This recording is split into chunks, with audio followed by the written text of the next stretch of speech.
Hi, I'm Matt from Haltech, and today on Haltech Heroes, we've got a real treat for you Nissan Silvia fans.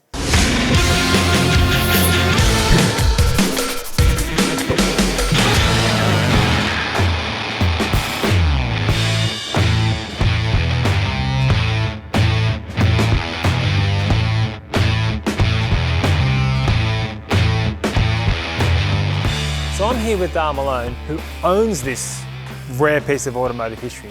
Now Dale, first, what kind of car is this? I mean, it's an S15, sure, but what's its pedigree? Where does it come from? This car is a Nissan Motorsport Works factory-built race car. So it raced in the Super GT in Japan for 2 seasons, 2001 and 2002. So, Super GT, what is that? How many of these cars were actually built? There were 2 cars that raced in Super GT that we know of. There was a third chassis. So this car raced in 2001 and 2002. So what you're telling me is I'm looking at 1 or 2 of these cars worldwide, potentially 3, depending on whether the third one got built. That's correct, yes. That's a super rare race car we're dealing with then. That's pretty cool. All right, so that's cool. We've got 1 of 2 cars in the world right here. How did you get your hands on it? Where did it come from? I bought it off an owner that was in Norway. So the previous owner in Norway, he purchased it out of Japan in 2009. It didn't have much of a life between 2002 and 2009. It sat around in the team's workshop, basically collecting dust. So he was able to purchase it and took it to Norway and converted it and played with it for a bit. And I got it just on 2 years ago now. So I assume when you got the car out of Norway, it was a full runner, okay? So it came out of the workshop, engine, transmission, suspension, the whole lot? No, far from it actually. So the car was a rolling chassis. There was no engine, no transmission. Electronics were very simple in it, just a bit of wiring. So we've had to put it together ourselves. So it did have the factory suspension, the factory roll cage, all the factory bodywork that it raced with when you got it there? Absolutely. As you see it now is how it raced. So it's got the Bilstein dampers in it, the original brakes. The only variant in the car at the moment is the front diffuser, which is not as the original one because it was damaged, but we're actually putting that back to there at the moment. Okay, so that begs the question. I mean, I know when quite often they ship race cars out of Japan, they don't keep the engine with the car and all that sort of stuff. What engine's in there now? It's got the SR20 back in there now. We were able to get hold of the original factory works race engine. And that came from a pool of Nismo spares that have been sitting around for a fair while. So what you're telling me is somewhere in Japan there's just a warehouse full of X-Works Nissan race engines? Kind of. The way it normally sort of happens in Japan is the teams will have a pool of engines and they'll rotate through maybe 5 in a season, 6 in a season. And when a car retires, often they'll just put these engines on pallets or put them in storage. And so as time goes on, they kind of get forgotten. And that's how I was able to pick these up. So that sounds really cool. You've got the original engine that the vehicle raced with in the early 2000s, back in it, built up, racing again. Absolutely. That's awesome. Let's pop the bonnet, take a look. All right, so looks to me like a fairly standard SR20 in here, but I know looks can be deceiving. Is that a standard SR block? Matt, kind of. It's based on a earlier generation Silvia block, but actually Nissan Motorsport developed it with thicker linings, thicker webbing through the block, different main tunnel size as well. So there's quite a few differences, although on the outside it still does, kind of look the same. It's got a special purpose. So to the untrained eye, it looks kind of standard, but strip it back a little bit, it's actually quite a modified, high-performance sort of setup. Absolutely. So head gasket, bearings, nothing of that I can get off the shelf. Yeah, okay. So it's all specially made. Yeah, fair enough. And I notice it's a non-VVL head. What's the story with that? I would have expected that being a race car, it would have got VVL. Yeah, these race cars in their early life, they ran the DET head. It was only very later on in the program that they actually switched to the VVL head. And this car got one of those engines, but it was probably towards the end of its racing life. So it really didn't see a big program of time with that engine. So is it fair to say that this actual car was used in the development of that VVL head for Nissan? Yeah, absolutely. I'd say that's a fair call. Wow, that's a really cool piece of history there. Now, I noticed custom headers in there, custom turbo. How much boost are we putting in this thing? So this system here, running on 98 pump gas, I'd probably expect to see about 24, 25 pounds max. Okay, so I'm assuming 2 litre or 2.2 litre? This is a 2.2 stroker, so 91 millimetre stroke, and it's got an 86.5 mil bore. So 2.2 litres running 23, 24 pounds of boost. Now, what kind of horsepower does this thing make? Matt, at the moment, on 14 pound, we're making 300 horsepower. Actually, that's probably bang on what they were meant to make, because it was a 300 horsepower control class as well. Oh, okay, I see. So you kind of got to dial back a little bit, 14 pounds, to make the 300 horse, because that was the class. Yes, that's how they were set up to run, and especially with the camshafts and the porting work of the engine. Got it. Now, say you want to turn the boost up, which I assume that is what you want to do. What do you think we're going to make out of it? I'd expect around 500 horsepower, and that's we're talking sort of wheel horsepower. I'd hope for a little bit higher, but we've still got to run 98 or 100 pump gas, so we're kind of restricted there. What's the reason you have to stick to 98 or 100 on fuel?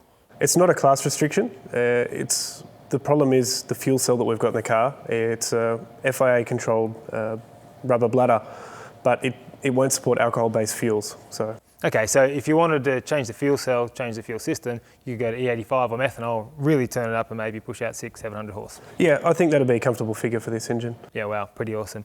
All right, so controlling all this, obviously we've got a Haltech ECU. What ECU are you running in this? I got the Elite 2500, and on top of the Elite 2500, we've also got the expander box. I've got a question about that. So this is a 4-cylinder engine. You could run the Elite 1500. I noticed it's running drive-by-wire throttle. Why did you choose the 2500 over, say, the 1500, which both of those units will do drive-by-wire throttle? We went with the 2500 because it gives us flexibility. I've run so many sensors on this engine, I would have ran out of, if I ran the 1500, would have maxed it out. Okay, so you've picked up on the 2500 because it's just got more inputs and more outputs than the 1500, so it allows you to just do more things in a complex race car. Absolutely, yeah. We've got a lot of sensors. So. Well, run me through that. What sensors and what are you controlling on this car through the ECU?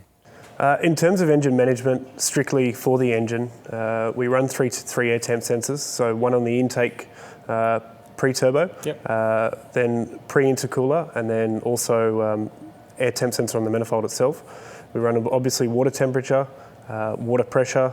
We've got the drive-by-wire system. We've got a driver for each ignition coil, obviously.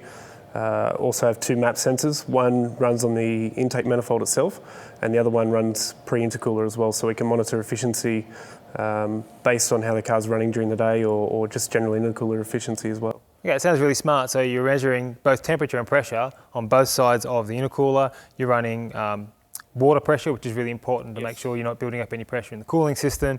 You're obviously running things, I assume you're running oil temperature and pressure in there as well? Absolutely, yeah. So we've got oil temperature and pressure. I run one oil temperature sensor at the actual engine, so we just monitor what's going into the engine, and as well as a pressure sensor before and after the filter as well. And what about data logging? Are you logging to the ECU, or have you got an external data logger of some sort? We run the Haltech Race Pack data logger, so that looks after the bulk of the logging. That does that for us. That's a really smart choice. So obviously you've got the dash. What else do you have in the cockpit? So when you're driving, what else have you got in your office? Well, we have brake bias control, as well as brake pedal pressure feel, so we can adjust the height of the brake pedal. I've also got individual switches to override for fuel pumps, for rear diff cooling pumps, gearbox oil cooling pumps. I've also got basic lights in there, I guess what people call idiot lights, just to tell me if something's gone wrong, or if something's blacked out for a second, I can check that out. So you've got a couple of manual override switches in there for things like pumps and fans and that sort of stuff. Is there any reason that you don't have the ECU controlling that? I do, but as a redundancy for relay fails, I've got a backup system I can switch that on. Got it. So you have that all automated electronically through the ECU, but you've also got a fail-safe to switch things on or off if something goes wrong with a relay or something fails. Absolutely. Sounds good. What else have you got in there? We run a 6-speed sequential transmission, and that's provided by HGT. So that in itself runs just a basic lever in the cockpit. With that lever, it also has a strain gauge or potentiometer gauge on the top of the handle. And the ECU reads the data out of that sensor to control gear cut, which we run on the Elite with gear dependent boost control. Also, the shift cut can change depending on road speed or gear position. Okay, so you've got effectively a flat shift based on that strain gauge sensor on the lever on the actual transmission itself. Absolutely. Yep. Yeah, that's really cool. So obviously you've got a lot going on in the cabin there, and this car is a super cool setup, but sure, I mean, I must have missed something. What are the cool features about this car that I've totally overlooked here?